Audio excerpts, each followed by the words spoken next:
प्यारे दोस्त और नमस्कार, स्वागत आप सभी का एक और नई वीडियो में। आप देख रहे हैं सच आप तक। मैं हूं आपके साथ पवन डाटा। प्यारे दोस्तों, पाखंड के बारे में हजारों साल पहले हमारे संत महापुरुषों ने कड़े पुरजोर तरीके से पाखंड का विरोध किया।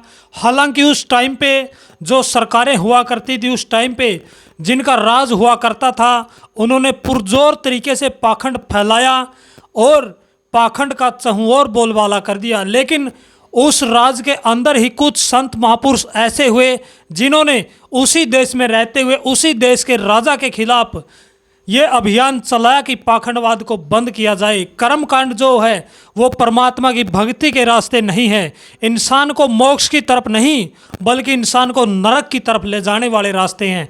इसलिए इन पाखंडों का विरोध किया। संत रविदास जी ने, संत कबीरदास जी ने, गुरु नानक देव जी ने, नामदेव जी ने, जितने भी हमारे संत महापुरुष हुए, बहुत सारे संत महापुरुष पाक पवित्र, उन्होंने हमारे लिए ग्रंथ बनाए, भजन बनाए, श्लोक बनाए, हमारे लिए कविताएं लिखी, शब्द लिखे, जो कि आज 100% सत्य साबित हो रहे हैं।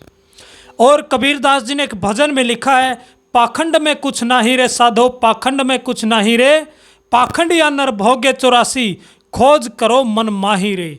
कि पाखंड में कुछ नहीं रखा है। लेकिन इतना समझाने के बावजूद भी इस दुनिया के कानों तले जूं नहीं रेंग रही। बहुत सारे ऐसे लोग हैं जिन्होंने संतों के इस वचन को सुन करके पाखंड से अपना रास्ता मोड़ लिया। और बहुत सारे दुनिया का बहुत बड़ा हिस्सा ऐसा है जो समय आने पर पाखंडों में पड़ जाता है। उनके ऊपर दुख मुसीबत आ पड़ती है तो वो पाखंडों का सहारा ले सकते हैं, ले लेते हैं कि कहीं ना कहीं हमें इस दर्द से, इस मुसीबत से निजात मिल जाए। लेकिन ऐसा होता बिल्कुल भी नहीं है। उसके बाद भी ऐसे लोग पाखंड के इस माया जाल में ऐसे उलझते हैं कि वो उम्र भर इसे निकल नहीं पाते, चाहकर भी वो इस दलदल से बाहर नहीं आ पाते। ऐसे इतनी दलदल में भयंकर तरीके से फंसे हुए लोग कर्रा उठते हैं, मजबूर हो जाते हैं, लेकिन उनको सच्चाई का कोई मार्ग दिखाई नहीं देता। ऐसे में एक पूर्ण संत बीड़ा उठाता है, एक सच्चा संत जो निस्वार्थ भावना से देश को समझाता है, समाज को समझाने की कोशिश करता है कि सारे रोगों की नाम दवाई एक नाम है, सब रोगों की दवाई, नाम ही दवाई है सब रोगों की।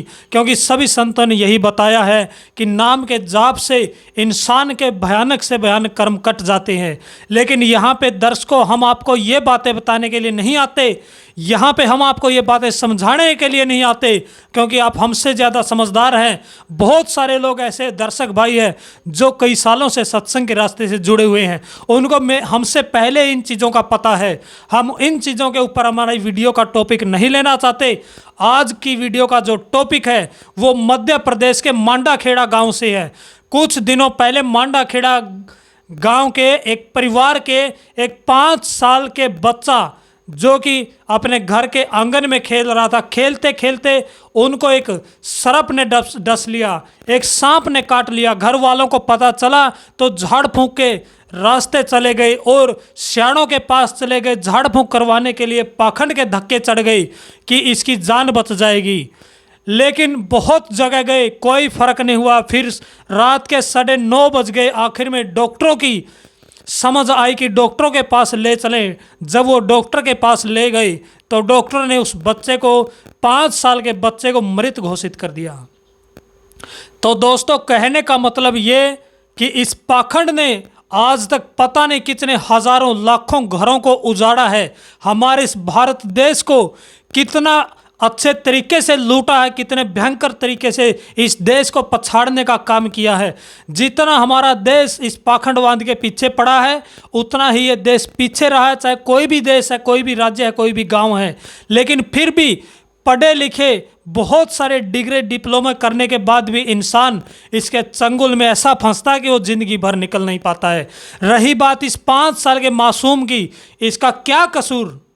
लेकिन डॉक्टरी इलाज कराने की बजाय इसके घर वाले बाबाओं के पास इसको लेकर के जाते हैं, शाणे सपटों के पास इसको लेकर के जाते हैं। चाहिए ये कि मेडिकल साइंस ने आज कितनी तरक्की की है, उनके पास इसका इलाज था, लेकिन वहाँ जाने के बजाय घर वाले उस मासूम को झाड़ फूंक के पास ले गए और डॉक्टरों के पास बिल्कुल तब लेके गए हैं जब उम्मीद की किरण खत्म हो गई।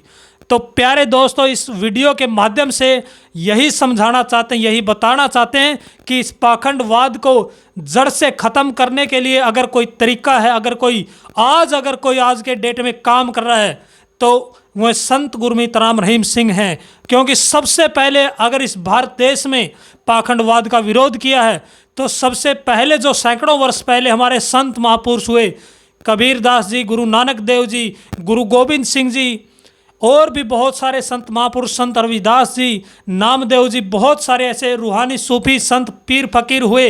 हर समुदाय के, हर धर्म में, हर मज़हब में, चाहे वो मुस्लिम धर्म हो, चाहे सिख धर्म हो, हर समुदाय में, हर मज़हब में संत हुए हैं जिन्होंने इस सच्चाई को बयान किया है कि पाखंडवाद नरकों का रास्ता है।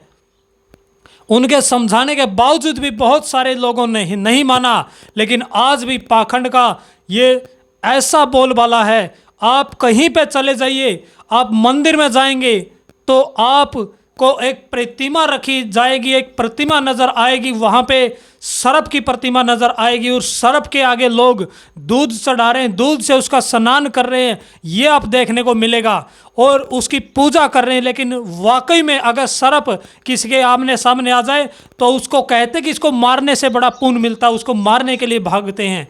और दूसरी तरफ एक और पाखंडवाद का नया रूप आपको दिखाते हैं, आपको बताते कि मंदिरों में गौ माता की मूर्ति लाई जाती है, एक गौ की, जिसके नीचे उसका छोटा सा बच्चा उसका दूध पी रहा होता है। ये प्रतिमा बहुत सारी जगहों पर आपने देखी होगी, आप स्क्रीन पर देख रहे हैं कि लोग इसकी पूजा करते हैं, हज़ारों रुपए इसके आगे चढ़ाए जाते हैं। लेकिन वही गौ माँ अगर किसी के खेत में, किसी के प्लाट में, किसी के घर में दाना पानी लेने के लिए घुस जाती है तो उसको मार दिया जाता है या उसको भयंकर तरीके से चोट मार दी जाती है, यहाँ तक कि जान तक भी ले ली जाती है।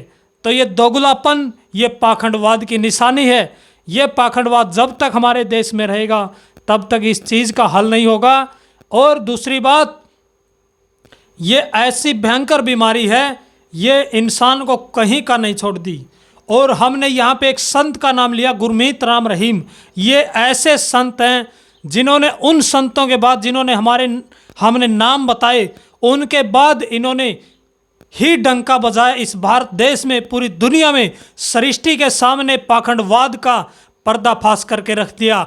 और इनसे शिक्षा ग्रहण करके करोड़ों लोग ऐसे हैं जिन्होंने पाखंडवाद को अपने जीवन से निकाल फेंका और आज वही लोग सुख में जीवन यापन कर रहे हैं। अपने सभी ग्रह उनके एक सार हो गए, सभी ग्रह चक्कर उनके फायदेमंद हो गए। कैसे? उन्होंने कोई पैसा नहीं चढ़ाया, कोई दान नहीं चढ़ाया, कोई दक्षिणा नहीं चढ़ाई, कोई कुर्बानी नहीं दी, कहीं पे मत्था नहीं टेका, उसके बाद भी उनके जीवन में सुख आ गया, समृद्धि आ गई, संपन्नता आ गई। ये कैसे हुआ? क्योंकि एक संत जब सच्ची सत्संग करता है तो लोगों के दिमाग के पर्दे खुल जाते हैं, उनको समझ आ जाती है कि ये रास्ता सही है और ये रास्ता गलत है। तो प्यारे दोस्तों, शुरुआत में हमने बताया कि उस बच्चे को डॉक्टरी इलाज की बजाय उन्होंने झाड़ फूक वाले बाबाओं को दिखाना चाहा तो एक मासूम ने, पाखंडवाद ने उस मासूम की जान ले ली। तो आइंदा कोई ऐसा ना करे। सबसे पहले ज़रूरी है प्रथम स्तर पर कि उसका डॉक्टरी इलाज होता तो शायद वो बच जाता, क्योंकि वैसे तो श्वास देना ऊपर वाले के हाथ में होता है, जिंदगी और मौत का सवाल उसके हाथ में होता है। लेकिन पहले नंबर पर उसकी चिकित्सा ज़रूरी है मेडिकल साइंस के अनुसार। तो प्यारे दोस्तों, यही बताने के लिए आपके सामने हाजिर हुए थे कि आज संत गुरमीत राम रहीम सिंह इंसा ने लगभग 8 से 9 करोड़ परिवारों को पाखंडवाद से निकाल के एक अच्छी सभ्य जीवन जीने का तरीका सिखाया। आज वही लोग इंसानियत के काम के लिए आगे आ रहे हैं, इंसानियत के भले के लिए आगे आ रहे हैं। कहीं पे गुर्दा दान कर रहे हैं, कहीं पे अपनी किडनी दान कर रहे हैं, कहीं पे अपनी आंखें दान कर रहे हैं, कहीं पे अपनी पूरी की पूरी बॉडी डोनेट कर रहे हैं। तो ये सिखाया जाता है सच्चे सौदे में, ये सिखाया जाता है पूर्ण गुरु के दर पे। यहाँ पे किसी को मारने की धमकी या किसी को डराने की सवाल ही पैदा नहीं होता, क्योंकि पूर्ण गुरु के शिष्य जब चलते हैं तो कदमों नीचे अचानक कोई चींटी भी आ जाती है तो पूर्ण गुरु का जो शिष्य है उसका एकदम से माइंड काम करता है, उसकी आत्मा करा उठती है, एकदम से उसका पांव ऊपर हो जाता है और उसको पता चल जाता है कि कोई जीव तेरे पांव के नीचे आने वाला था और ये बच गया। तो ये कैसे महसूस होता है? ये महसूस कराती आत्मा। और आत्मा कब कराती है? जब इंसान की आत्मा जागृत हो जाती है। और जागृत कब होती है? जब कोई इंसान उस सच्चे गुरु के पास जाकर के उसने वचनों को सुनता है और उसके ऊपर अमल करता, तब जाके उसके समझ में ये चीज़ें आती है। तो पाखंडवाद के धक्के नहीं चढ़ना, पाखंडवाद का खात्मा करना हम सभी ने मिलके, और आइंदा ऐसी कोई घटना ना हो इसके लिए हमें दुआ करती हैं और कोशिशें करनी है कि कोई भी आगे कोई भी जान पाखंडवाद के हवाले ना चढ़े। तो प्यारे दोस्तों, मिलते हैं अगली वीडियो में। आज की वीडियो इतना ही। आप सभी का बहुत बहुत धन्यवाद। नमस्कार, राम राम।